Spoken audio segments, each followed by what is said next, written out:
নমস্কাৰ বন্ধু বান্ধৱীসকল, আমাৰ কেয়াৰ ফাৰ্মলৈ সকলোকে স্বাগতম জনাইছোঁ। আৰু এয়া আমাৰ ছাগলী গঁৰালত ছাগলী ফাৰ্মত সোমাইছেহি আৰু ভাবি থকা কামটো অকণমান হৈছে আৰু 100%ৰ ভিতৰত 10% হৈছেগৈ। 3জনী ছাগলী এতিয়া বৰ্তমান আনিছোঁ। আৰু ছাগলী পালনৰ ক্ষেত্ৰত আমি একেবাৰে নতুন, একেবাৰে ভালকৈ নাজানো। এয়া মাত্ৰ আমাৰ আৰম্ভণিহে। যিসকল ছাগলী পালক তেওঁলোকে যদি ভিডিঅ'টো চায় তেতিয়াহ'লে জনাবচোন কেনেকৈ কি কৰিব লাগিব, কি কৰিব লাগে নালাগে। আপোনালোকৰ সহায় সহযোগিতা পালে আমি আগবাঢ়ি যাবলৈ সহায় হ'ব।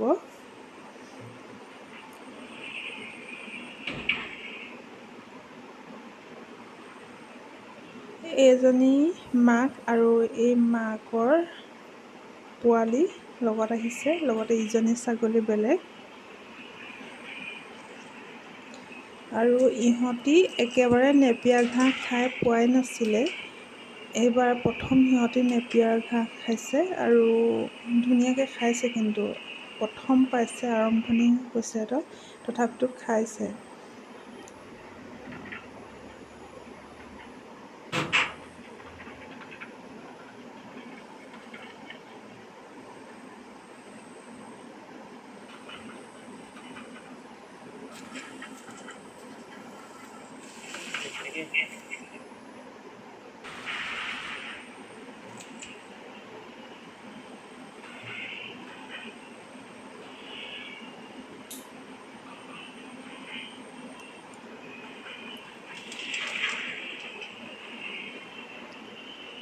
লগতে আপোনালোকক এই ব্ৰইলাৰ ফাৰ্মৰ ভিডিঅ' বহুত দিন দিয়া হোৱা নাই। আৰু এয়া আমাৰ ব্ৰইলাৰ, সিহঁতৰ স্পেচ দিবৰ হৈ আছে।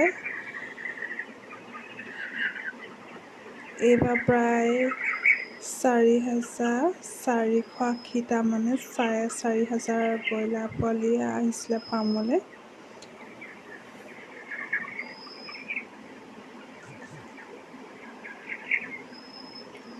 ব্ৰইলাৰ ফাৰ্মতো বৰ বিশেষ কাম নাথাকে আৰু ফলিয়াখিনি সদায় ৰেকিং কৰিব লাগে, দানা দিব লাগে। নিয়মীয়া কাম হৈছে সেইকেইটাই। বাকী কিছুমান এক্সট্ৰা কাম থাকে, সেইবোৰ ধৰি লওক ৰেগুলাৰ কাম নহয়।